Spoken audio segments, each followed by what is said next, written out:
Hey y'all, good morning. My name is Liz, and I made my first video on Bell's palsy yesterday. Today is day 4. I'm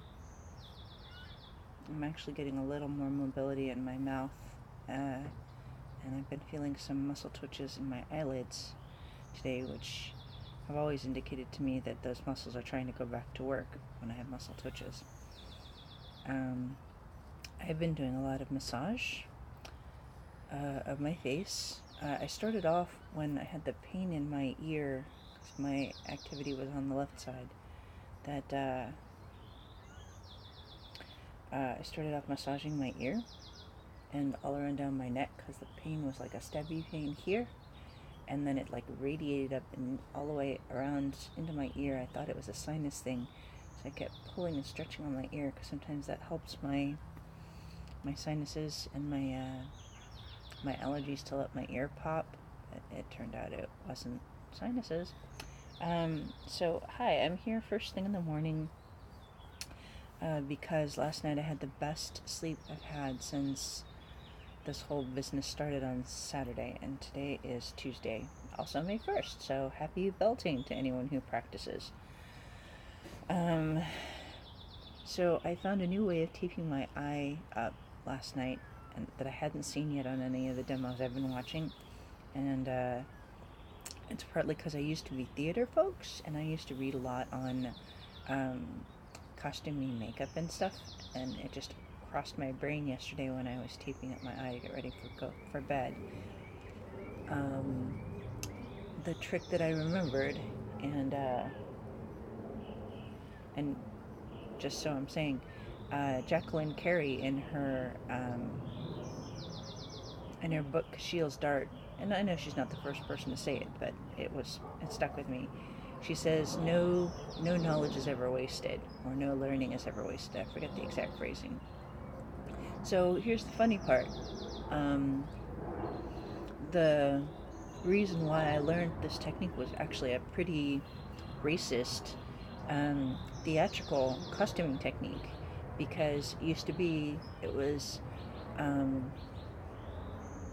really unusual to actually cast people of color and people of a correct race in the role for that race on the stage.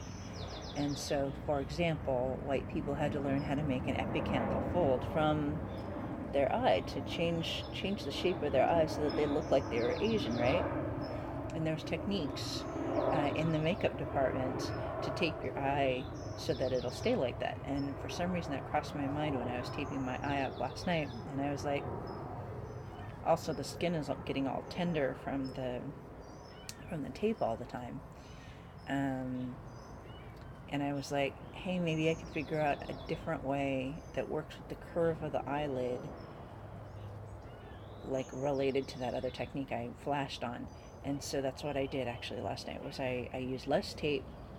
I took one piece of tape about this long, and I tore it in half the long way, and I used them to cross at the corner and cross at the corner. You can see the end of the tape over here.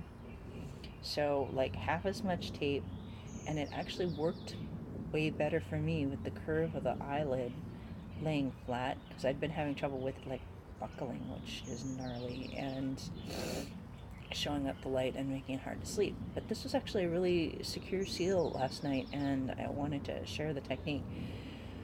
Yeah, I'm almost fresh out of bed. It's first thing in the morning. The sun isn't, well, I mean, the sun's up, but so yeah, so I wanted to, and I used the same headband from yesterday to just keep both of my eyes with light pressure, and having actually both of my eyes with light pressure seemed to make it easier to fall asleep last night. So here's what I did. There's the adhesive patch that I got at the pharmacy. It seals really good.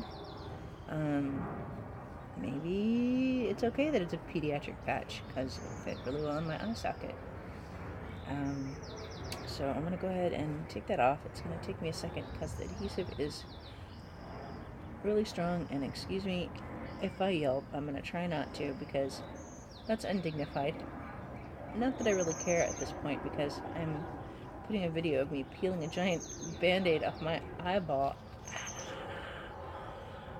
Oh, onto the internet in a minute here, so oh bless. And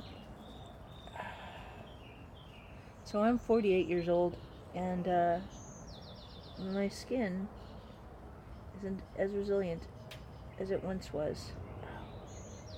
And I haven't been moisturizing because I didn't want to interfere with the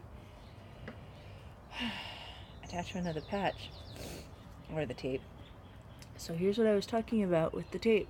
I don't know if you can see it well, but I did one across the far corner and one across the near corner, and they just crisscross right below where the bottom curve of my eyelid went, and it just like it settled in there so much better than going straight down like this or straight across like this.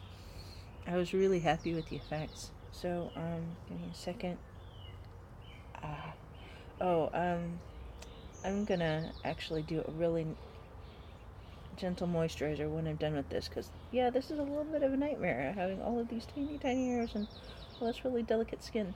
I have, for myself, I have jojoba oil, which is a really lightweight moisturizer. I'm just gonna put a tiny bit on over all this adhesive stuff that's left behind. Hi, that's the bridge of my nose. I can feel the bone underneath the flesh when I peel it there. Oh boy.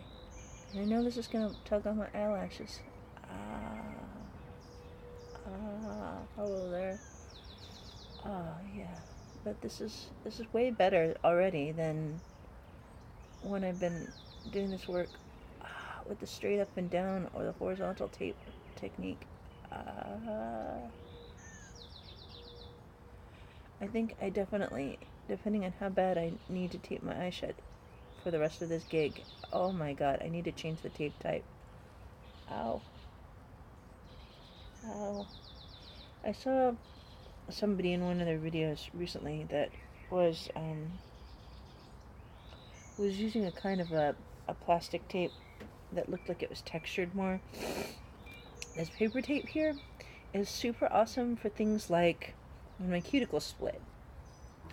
It can keep the cuticles flat until I can get them trimmed back down.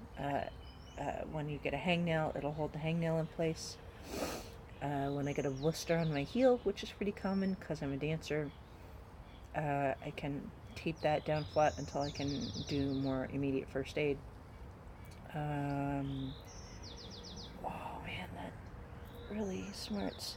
But the crisscross technique really seems to go well, and it worked with the curve of the eye, so that's what I learned. What else? Yeah, I've been massaging my face. I mentioned that yesterday. Massage any of the places where you have muscular tightness, because tightness and stiffness happen when you don't move your muscle, and we can't really move our muscles when the nerve won't trigger it and let us know.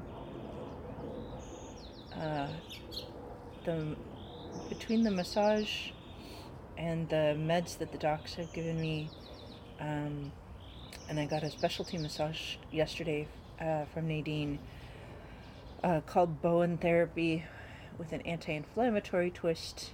I recommend that because the inflammation of the nerve is what causes all of this. So whatever you can do to anti-inflame yourself that your doctors are okay with, do it. Massage helps all your muscles so that they'll be flexible again when it's time to move them. I'm getting a little... What did I get this morning? I got a little more movement in my lips. I can... a little more smooch. I was getting a little bit more from the muscles in here. They're trying to draw up. They can't quite. You want to massage the fat pad of muscles right under your cheekbone. My dentist said don't ever massage your... I think this is called the mastoid. The muscle here for your jaw. Your main jaw movement. Don't ever massage that. It's bad for your jaw. But you can get that to release by working on your temple. So that may help. Massage your forehead, because your forehead muscles also need some love in this circumstance. Massage your eyebrow.